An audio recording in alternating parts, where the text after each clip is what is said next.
Dear students, welcome back to sociology class. Today we are going to talk about marital disputes and its causes. I am Deepa SV, working as assistant professor in Department of Sociology at Government First Aid College, Chikkaballapur. ಇಂದು ನಾವು ನಮ್ಮ session 10ರಲ್ಲಿ ವಿವಾಹದಲ್ಲಿನ ವಿವಾದಗಳು ಅದರ ಕಾರಣಗಳು ಈ ಒಂದು ಅಂಶವನ್ನು ಅರ್ಥೈಸಿಕೊಳ್ಳೋದಕ್ಕೆ ಪ್ರಯತ್ನವನ್ನು ಮಾಡೋಣ. As everybody knows, every relationship has some or the other kind of disputes, differences of opinion, conflicts. Everything is existing in each and every relationship. Marriage is something which is not exclusion for this. Every marriage also experiences some kind of, or to some extent, disputes, differences of opinions, or conflicts. Every time when there is a dispute or differences of opinion or a conflict, they have to be handled in a proper manner.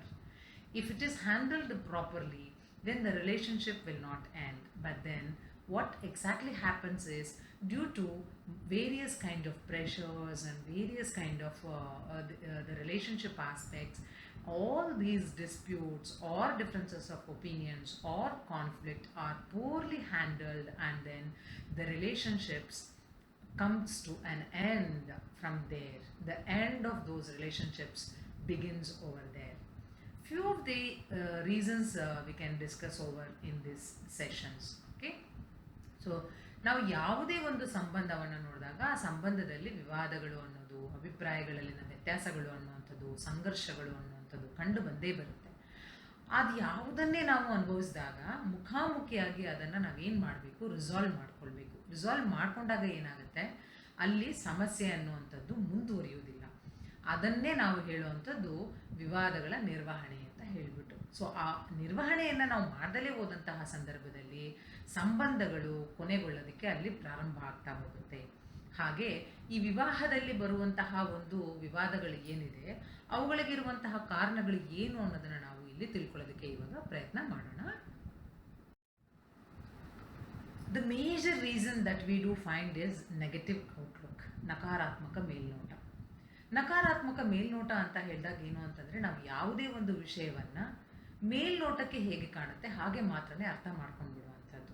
So negative outlook, any incident, any issue for that matter, we are going to look at it from negative point of view first, because we would be in a conflict, already we would have differences of opinion with the relationship. So what happens is, when we look at that issue from a negative point of view, definitely there is going to be a dispute in the marital relationship. ಆ ರೀತಿಯ ನಕಾರಾತ್ಮಕ ಅಂಶಗಳನ್ನು ನಾವು ತೆಗೆದು ಹಾಕ್ತಾ ಬರಬೇಕು. ಆಗ ಮಾತ್ರ ಸಂಬಂಧ ಗಟ್ಟಿಯಾಗಿ ಇರೋದಕ್ಕೆ ಸಾಧ್ಯ ಆಗುತ್ತೆ, ವಿವಾಹದಲ್ಲಿ ವಿವಾದಗಳನ್ನು ತಪ್ಪಿಸೋದಕ್ಕೆ ಸಾಧ್ಯ ಆಗುವಂಥದ್ದು. The second reason that we can see is that there is a unnecessary intervention by relatives. So ಹಲವು ಸಂದರ್ಭಗಳಲ್ಲಿ ಏನಾಗುತ್ತೆ ಅಂತ ಹೇಳಿದ್ರೆ, ಏನೋ ಒಂದು ಚಿಕ್ಕ ಪುಟ್ಟ ಗಲಾಟೆ ಬಂತು ಅಂತ ಹೇಳಿದಾಗ ಸಂಬಂಧಿಕರು ಏನು ಮಾಡಬೇಕು, ಯಾವ ರೀತಿಯಲ್ಲಿ ಈ ವಿವಾಹವನ್ನು ನಾವು ಮುಂದುವರಿಸೋದಕ್ಕೆ ಪ್ರಯತ್ನ ಮಾಡಬೇಕು, ಈ ವೈವಾಹಿಕ ಸಂಬಂಧವನ್ನು ಇಲ್ಲೇ ಬಿಟ್ಟು ಹೋಗಬಾರ್ದು ಅವರು ಅನ್ನೋ ರೀತಿಯಲ್ಲಿ ಅವರು ಸಲಹೆಗಳನ್ನು ಕೊಟ್ಟು ಮಧ್ಯಸ್ಥಿಕೆ ವಹಿಸಬೇಕೇ ಹೊರತು ಅನಗತ್ಯವಾದಂತಹ ಹಸ್ತಕ್ಷೇಪಗಳನ್ನು ಮಾಡ್ತಾ ಬರ್ತಾರೆ. Parents will be knowing very well as to how to resolve the problems of their children even after their marriage. So their advices have to be taken more into consideration rather than by the relatives. So ಯಾವಾಗ unnecessary intervention ಆಗುತ್ತೋ relatives ಕಡೆಯಿಂದ, ಆವಾಗ ಒಂದು marital relationship ಅನ್ನುವಂಥದ್ದು ಬಹಳ ಬೇಗನೆ breakup ಆಗೋದಕ್ಕೆ ಅಲ್ಲಿ ಅವಕಾಶಗಳು ಹೆಚ್ಚಾಗ್ತಾ ಹೋಗುತ್ತೆ.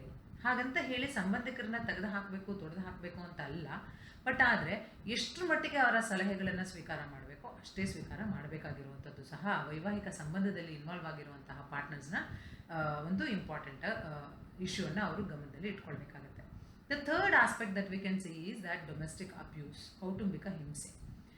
ಇದು ತುಂಬ ಸರ್ವೇ ಸಾಮಾನ್ಯವಾಗಿ ಕಂಡುಬರುವಂತಹ ಒಂದು ಅಂಶ. ಯಾವುದೇ ಒಂದು ವೈವಾಹಿಕ ಸಂಬಂಧದಲ್ಲಿ ಬಿಕ್ಕಟ್ಟು ಬಂದಿದೆ, ವಿವಾದ ಬಂದಿದೆ, ಅದು ತುಂಬ ಒಂದು ಸಂಬಂಧ ಮುರ್ಕೊಂಡು ಹೋಗುವಷ್ಟರ ಮಟ್ಟಿಗೆ ಹೋಗಿದೆ ಅಂತ ಹೇಳಿದ್ರೆ ಅದಕ್ಕೆ ಕೌಟುಂಬಿಕ ಹಿಂಸೆ ಅನ್ನೋದೇ ಮುಖ್ಯ ಕಾರಣವಾಗ್ತಾ ಹೋಗುತ್ತೆ.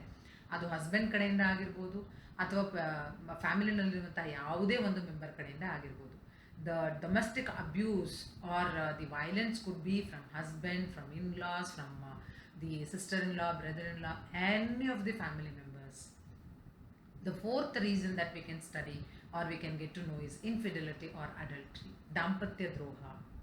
ದಾಂಪತ್ಯ ವಿವಾಹ ಅಂತ ಹೇಳಿದಾಗ ದಾಂಪತ್ಯದ ಒಂದು ಸಂಬಂಧದಲ್ಲಿ ಸೇರ್ಕೊಂಡಿದ್ದೀವಿ ಅಥವಾ ನಾವು ಆ ಒಂದು ಬಂಧನದಲ್ಲಿ ಇದ್ದೀವಿ ಅಂತ ಹೇಳಿದ್ರೆ you have to be loyal to each other.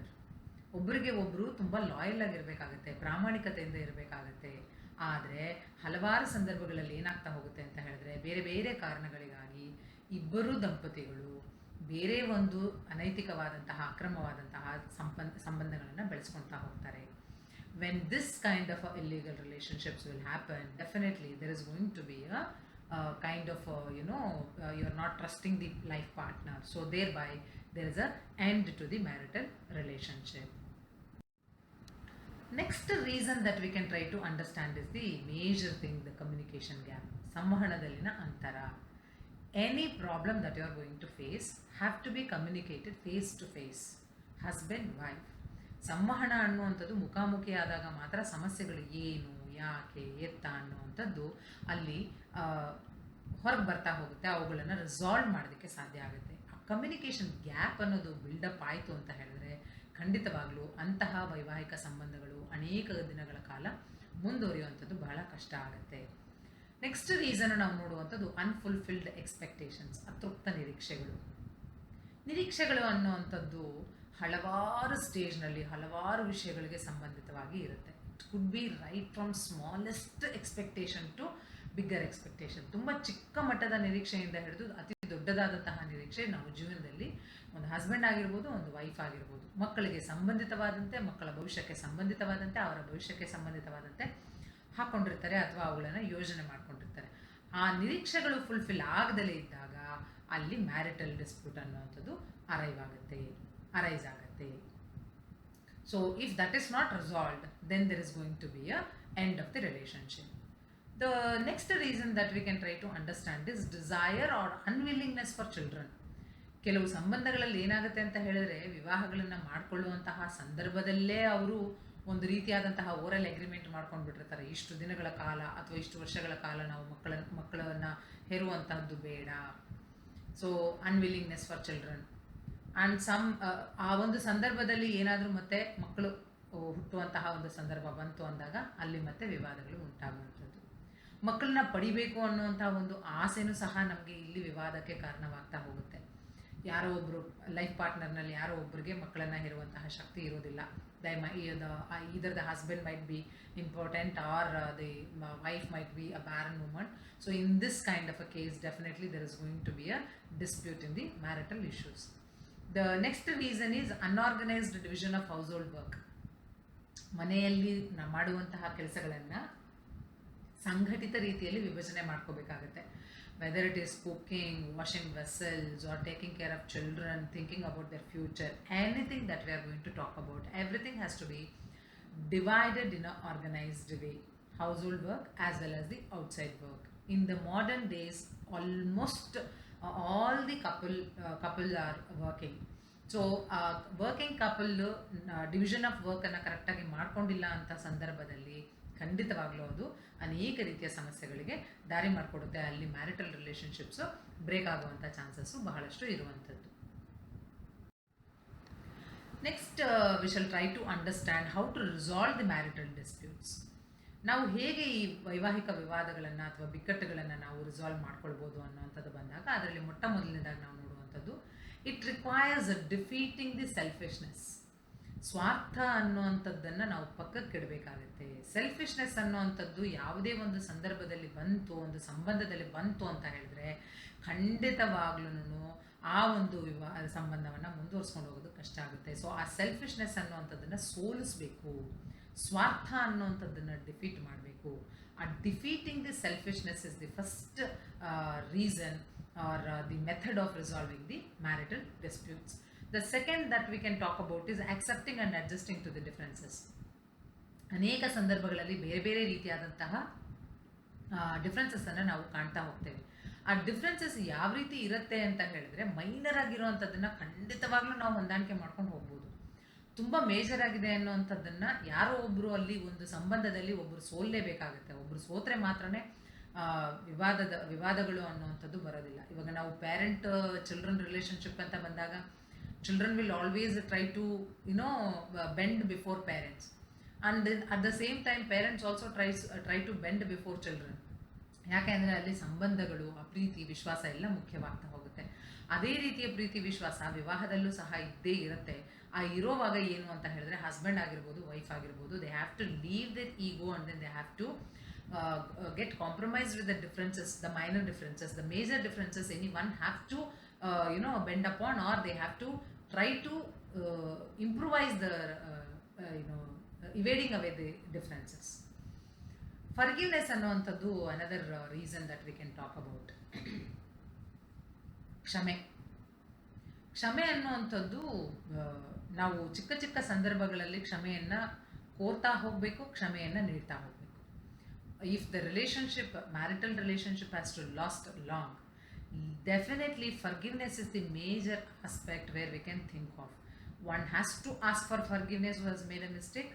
One has to forgive the one who is facing the problem. Definitely this method is going to solve the problem to some extent.